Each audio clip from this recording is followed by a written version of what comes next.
Hello everybody, Sean right here, back with another video.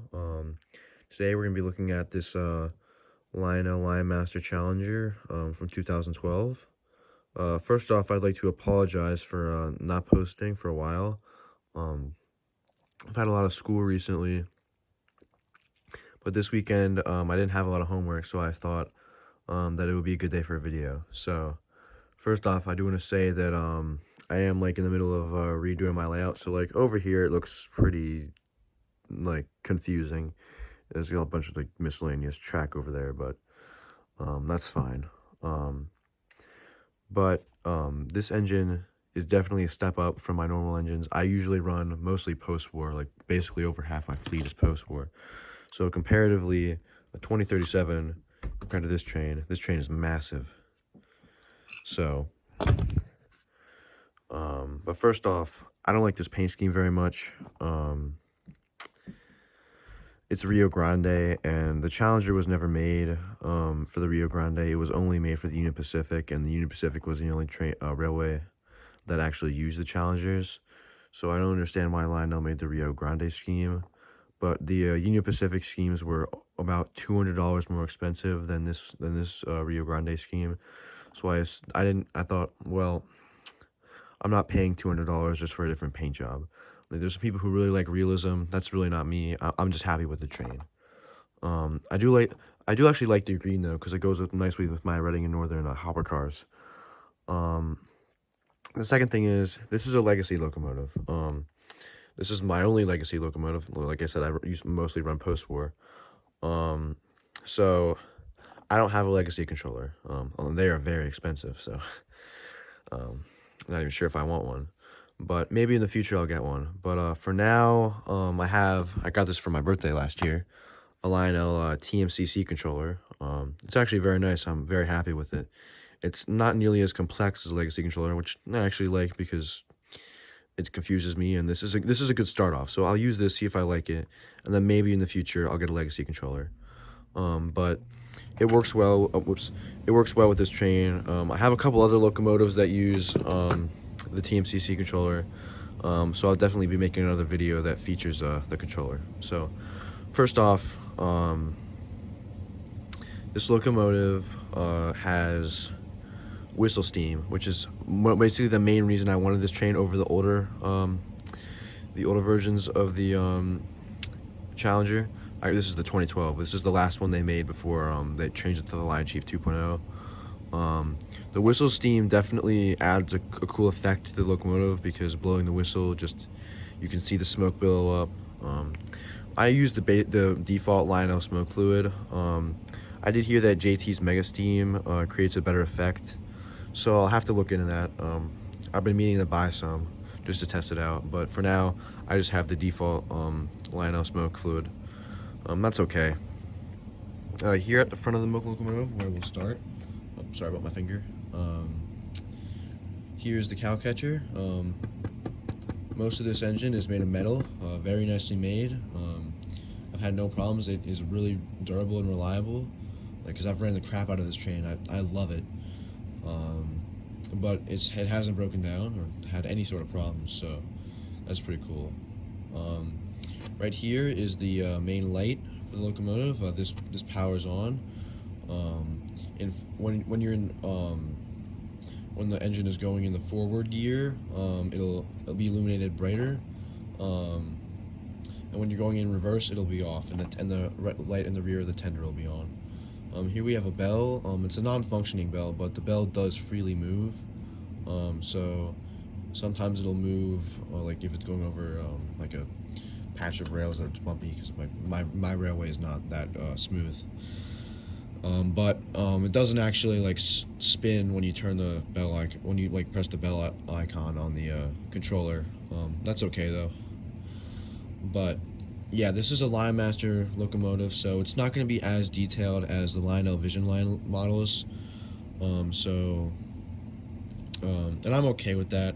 I just wanted a locomotive that had like cool effects, like the whistle smoke and Odyssey, along with the articulation that this locomotive has, because when it goes around the corners, it's a sight to see. But There are a lot of separately applied details on this train, like these nice handrails here, what is this called? Like the whistle smoke, the place where the whistle smoke comes out. A lot of like bumps and valves here. It's very nice. I really like the look of this train. Definitely had a lot of care put into it by Lionel.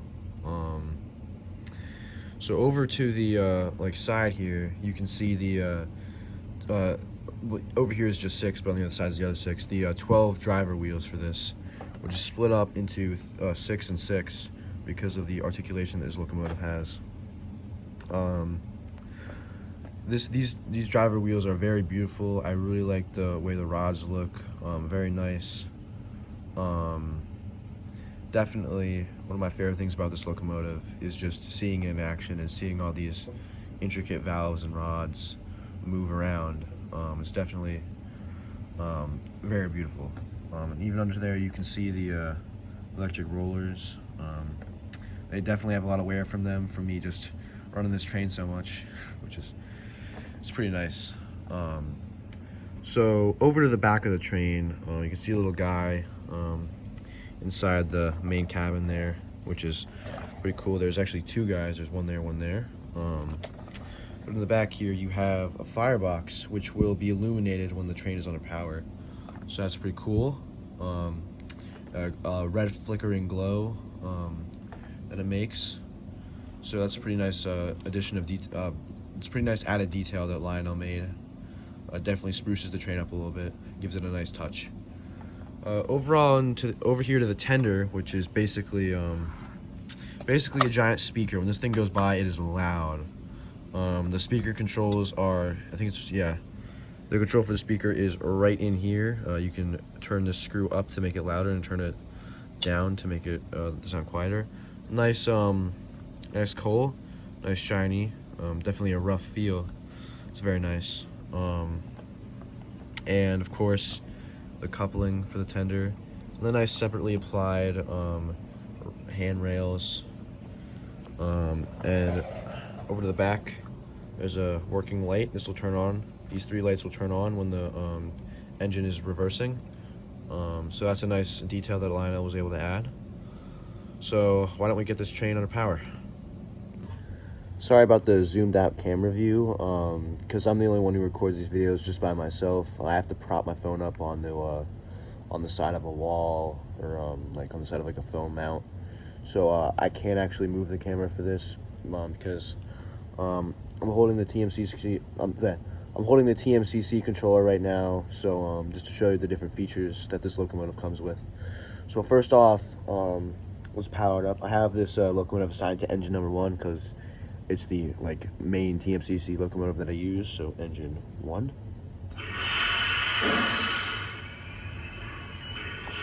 Alrighty, you can hear the smoke unit fans spin up. So this has a quilling whistle. You'll hear it different tones. On the Legacy locomotive, I'm pretty sure you can control the tones, but I just have this button that just does the default whistle, which I can't change. So let's listen to the whistle.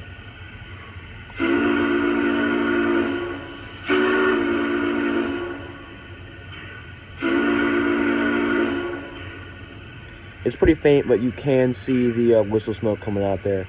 Like I said, it's using the default Lionel smoke fluid, so it's kind of thin. Definitely want to get the JT's Mega Steam when I can, though.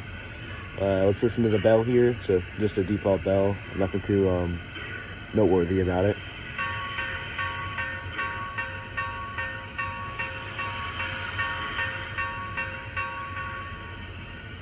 Pretty nice sounding bell. I was listening to a couple other features. Apparently the train wants to get away from me. But on the TMCC controller, to get to the other features, you press aux 1. Now you're able to control using these buttons the rest of the locomotive's features. Button 1 just raises the master volume, so it's already at the maximum volume, so it's not going to do anything. Button 2 controls communications, like the dispatcher. So we'll listen to this. Dispatcher, trains buckle together. Can I get a go? Over. Roger, your track is clear. Dispatcher, over. Roger that. Cleared outbound. Out. There's a couple different voice lines that they use. Pretty high quality voices. I can't complain about it. Button number 3, which is this one.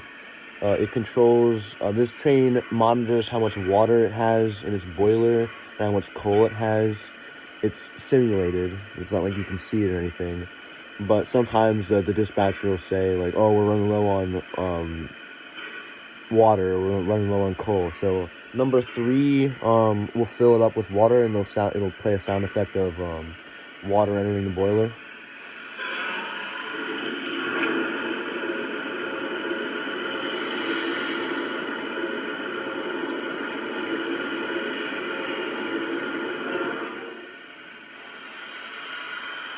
My water's full. Acknowledged. Out. That's a pretty neat feature. If you listen to me pressing number 4, that just quiets down the engine's master volume. Let's press 1 to have it maximum volume. Alright, sound number 5 just deactivates the locomotive. It'll play a sound saying, in the engineer will say signing off, and then the sounds will completely disable. Number 6 plays a blowing steam sound. Oh.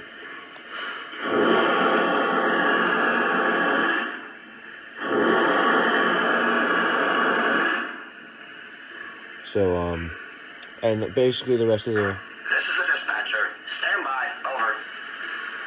The rest of the buttons Understood. Out. just say different voice lines for the dispatcher and the engineer. And except for 0, which fully powers down the locomotive. But, let's get this locomotive in action, so... Whoops. Let's spin this wheel.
that was the Legacy Lionmaster Challenger in action.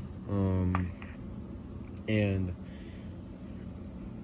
I forgot to note that this is a scale model. This is actually this is a scaled down model. The Vision Line models are much larger than this because these have to be smaller in order to negotiate these smaller 036, and down there I have tubular 031 corners, which are much tighter than what real life gradients, like real life radius corners are. So they made these scaled down smaller trains in order to take these corners, but it doesn't hurt their quality. They're still very nice locomotives, and if you don't have the 072 corners, I definitely recommend you get a Lionmaster. They're very nice locomotives. So overall, this is definitely one of my favorite locomotives that I have. And that'll be it for this video. So hope all you guys liked it, and have a good rest of your day. See ya.